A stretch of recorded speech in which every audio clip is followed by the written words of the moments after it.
My name is Bethany Lavin. I am 20 years old. I am an artist, I'm a student, I'm a friend, I'm a sister, I'm a daughter. And I'm also a lot like you or somebody that you know. 1 in 10 people in the US have clinical depression, and 1 in 6 children are regularly bullied in the US. Unfortunately, I am a part of both of those statistics.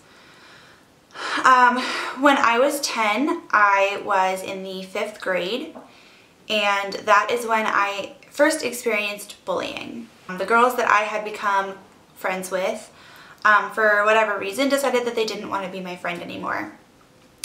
And as a 10-year-old, that's like traumatic on its own. But unfortunately, it went from not being friends with me to hating me.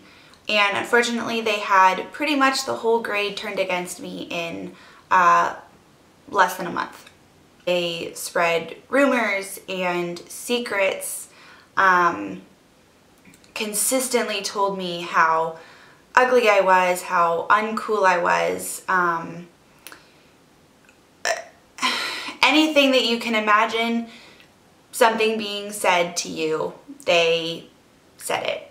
One day, I remember I was sitting in school and they had basically been passing around notes, obviously excluding me, and basically at the end of the note, they were all together making up a song about how fat and ugly I was, and they performed it in front of the entire class. And like that was like a daily, like that type of thing happened all the time for me. That was the norm.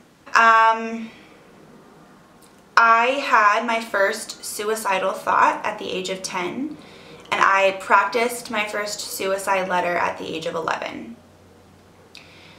My parents knew that they had seen a change in me. They knew that something was wrong. And so finally, they just decided that it was time to take me to a doctor. And that was the first time that I said it out loud, that I wish that I was dead. It was the only thing that I could think of to get out of the situation that I was in. And I don't know that my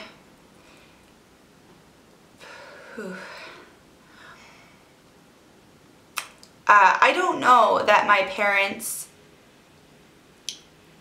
knew what a serious risk that it was. And it's amazing to think at 11 years old that you already wish that you weren't living. That's a very scary thought now that I've overcome that.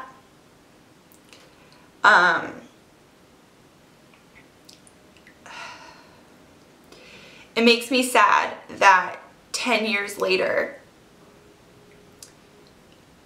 it's still in the news that kids are committing suicide and hurting themselves and running away and still being bullied. And now the internet is a much more popular thing. And so there are bigger and badder ways to torment somebody. It's so sad because it's so preventable. So now that the story is shared, I actually want to talk to you guys about what I'm doing now that has helped me, and what I did back then that also helped me. So my biggest piece of advice is find something that you love.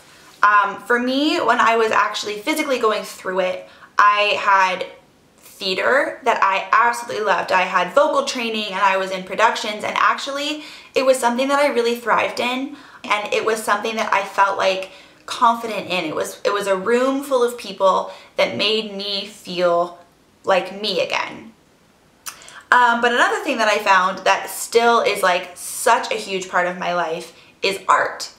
Art for me is an escape. It still is. It is something that I can zero in on and blur everything else in the background and just focus on that one thing. So those are the things that I did to kind of allow myself to escape and find a new community of people. School was a very scary place for me. It was not a safe place in any way. But I just made sure to find places that were. Specifically, I made sure to find places that did not have any connection at all to school.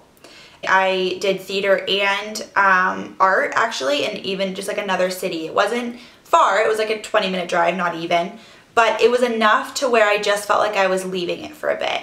I would definitely just try to find somebody who will listen to you.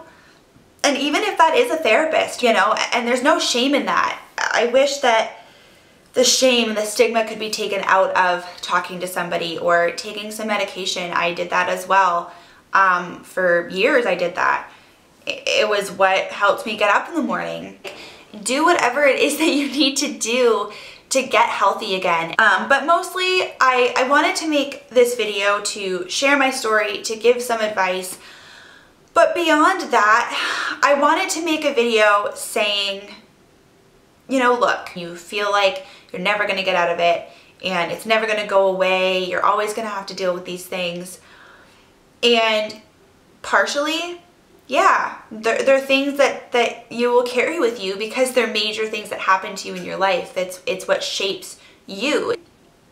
I wanted to sit here and talk to whoever this is that's watching right now and say, I made it. You can make it.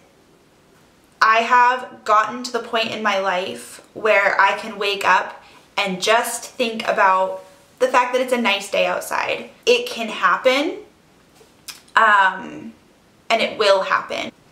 Thank you guys so much for watching. Thank you for your support, and thank you in advance for sharing this video. I will have hotlines and websites and lots of information down below. I encourage you to check those out.